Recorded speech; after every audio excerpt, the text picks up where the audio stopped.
Hello, my name is Donja Putnam and I'm the Marketing and Training Director over here at Senex Law. And today we're going to talk about why we need the Social Security number and date of birth when you file an unlawful detainer.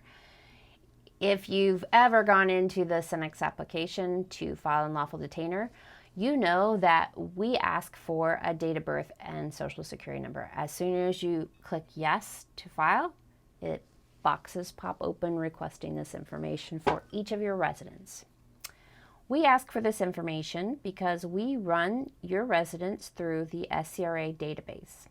The SCRA is the Service Member Civil Relief Act. It's a law enacted in 2003 by President Bush to give protections to our military.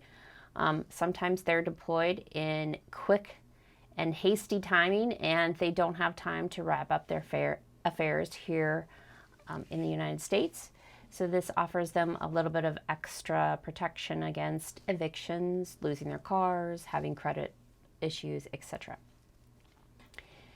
So we have to find out if they're in the military by running them through the SCRA database, which is the list of everybody in the military. And then we do a military affidavit. The military affidavit tells the court this person is not in the military or this person is in the military, and we found this out via the SCRA check.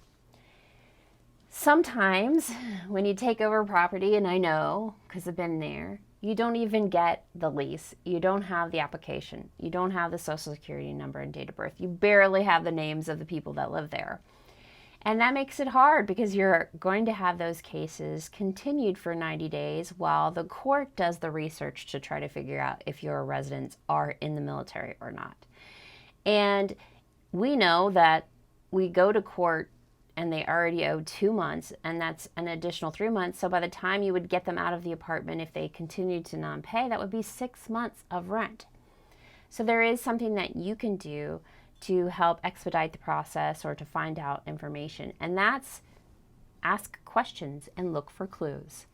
So you can walk up to your resident and say, hey, are you in the military? And if they say no, you can fill out a military affidavit and you can say this person's not in the military because they told me they were not. If they say yes, you could say they are in the military because they told me they were.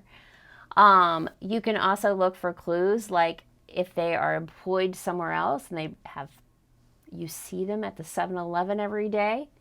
If you see them in uniform, then they're probably in the military. If they're 65, they're not in the military anymore, they're retired.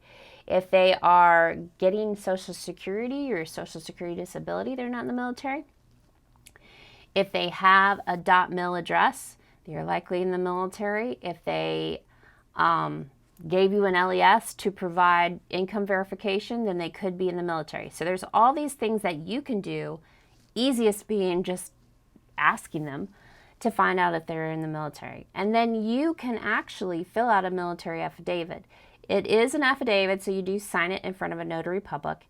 And in order for us to use it, we have to have that document in person with wet ink on it. So we can't have a copy or you can't scan it to us. You have to bring us or mail us the actual document.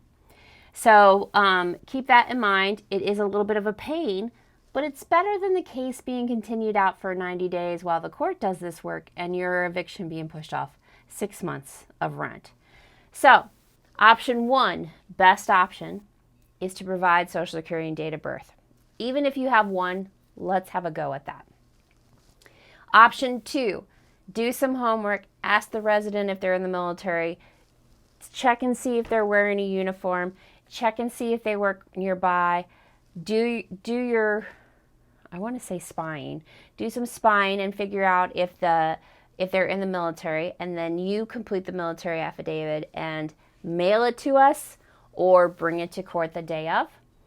Or the final option and the least desirable is to do nothing, and then the court may decide that they're going to continue that case for 90 days while they figure out that person's in the military.